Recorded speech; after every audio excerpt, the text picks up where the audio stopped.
내가 마녀인가?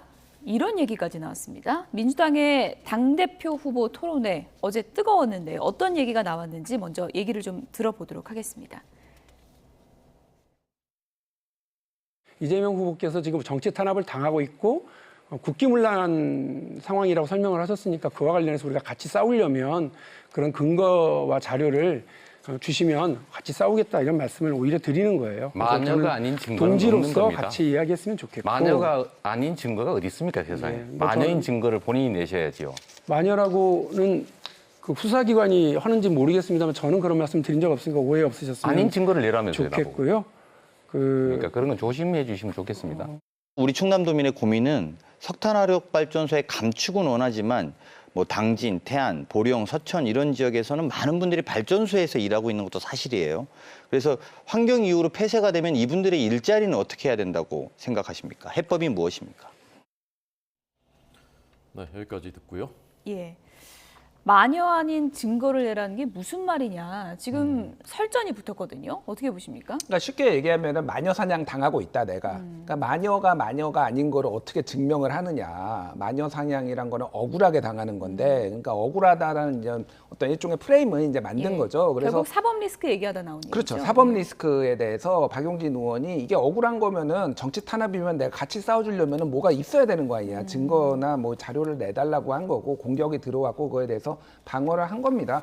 그 부분에 있어서는 뭐 이제 서로 설전이 좀 날이 섰다 이렇게 보면 될 것 같고 저는 강훈식 의원이 저기서 좀 돋보이네요. 강훈식 의원은 어쨌든 충청권 예. 분이잖아요. 그러니까 충청권의 어떤 이슈들 이런 것들을 좀 집중적으로 얘기를 하면서 좀 차별화를 하려고 했는데 그래서 저거를 보면서 저도 역설적으로 생각이 든 게 단일화가 참 어렵겠구나. 구체 단일화가. 오늘 최후 통첩을 했던데 예. 박용진 의원이. 그러니까 서로 이제 소위 반명 연대가 아닌 가치 연대를 하려고 하는데 뭐로 가지고 할 것이냐에 대해서 강훈식 의원이 계속 질문을 던졌는데 박용진 의원이 거기에 대해서 답변을 사실상 못한 상황이에요. 그렇다고 본다라면 삼자구도로 끝까지 갈 것 같다 이렇게 보여집니다. 네.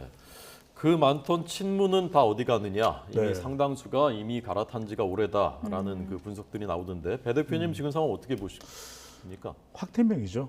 확대명, 확실히 예. 대표는 이재명. 그건 이재명 의원 쪽으로 더 수렴되는 당의 세력화라고 봐야 되겠죠. 그래서 이재명의 민주당이 이제 현실화되는 겁니다. 그러다 보니까 이른바 개딸, 양아들 그래서 더 팬덤 현상이 강화되는 것이고 그래서 이른바 무소불위의 영향력이라는 것은 이제 당헌 개정까지 못할 일이 없게 되는 거죠. 그러다 보니까 사법 리스크와 관련된 부분은 이재명 의원도 선을 긋잖아요. 그러니까 이제 중도층의 지지 외연확 때는 나중에라도 하면 되는 것이고 지금 더불어민주당 그리고 이재명 의원 당대표 후보를 둘러싼 현상은 점점 더 시간이 지나면 지날수록 점점 더 이재명 의원 쪽으로 모이는 상황이에요. 이거는 이 상황이 반전되기는 굉장히 어렵다. 그런데 예. 좀 뭐라도 파고들려고 하는 박용진 후보로서는 파고들 수 있는 틈새조차 찾기가 어려워진 거죠.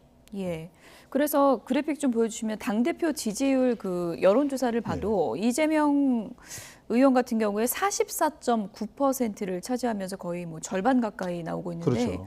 어떻게 보면은 좀 민주당 이재명 의원에게 이렇게 좀 여론이 쏠리는 것은 뭐 정권 견제를 좀 해달라 뭐 이런 민주당 내 지지자들의 여론이 쏠린다고 볼 수 있는 건가요? 바로 그 분석이 적중되는 것이 예. 지금 이 그래프는 보시고 계시는 그래프는 전체 응답자예요. 전체 응답자. 더불어민주당 지지층에서는 거의 70, 80%에 육박을 하고 있거든요. 예. 그 이야기는 첫 번째는 윤석열 대통령이 낮은 지지율. 윤석열 대통령의 지지율이 60% 정도였다면 이재명 의원이 부활조차 하기 힘들었다.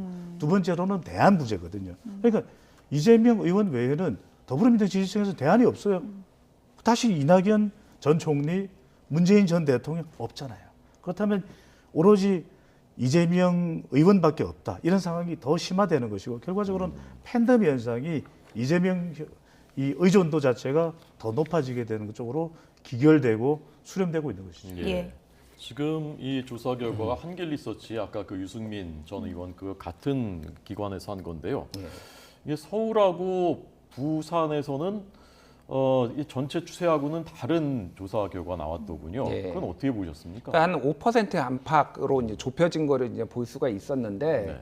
이제 뭐 특히 서울 같은 경우에는 상당히 좁혀져 있죠. 일단 서울은 두 가지를 봐야 되는데 박용진 의원이 서울의 지역구가 있잖아요. 예. 그러니까 상당히 이제 선전을 하는 거고 또 하나는 지난 대선이나 지방선거 결과를 보면은 서울이 소위 말해서 상당히 보수화가 돼 있다라고 이제 볼 수가 있는 거예요. 그래서 이재명 후보에 대해서 또 이제 책임론도 있었잖아요. 송영길 서울시장 후보와 이재명 후보 이제 출마 그래서 약간 그런 뭐 부정적인 정서가 있다라고 보면 될 것 같고 그리고 부의경 같은 경우에는 여기는 뭐 친노 친문 여기가 이제 본거지라고 볼 수도 있는 거죠. 그러니까 거기에 대해서 반 이재명 어떤 정서가 어느 정도 있다라고 예. 하는 건데 그렇다고 대세를 흔들 정도는 아니다. 지금 더 치고 올라가야 되는데 뭘로 모멘텀을 잡을 것인가가 관건인 것 같습니다. 예. 짧게만 더 붙여주면 지금 예. 이 그래프를 그대로 보시면서 서울과 이게 전체 응답자입니다. 전체 응답자인데 지금 서울과 PK 지역이 38.2%로 이재명 후보, 당대표 예. 후보가 받고 있는 지지율이 똑같죠. 이건 예. 뭐냐면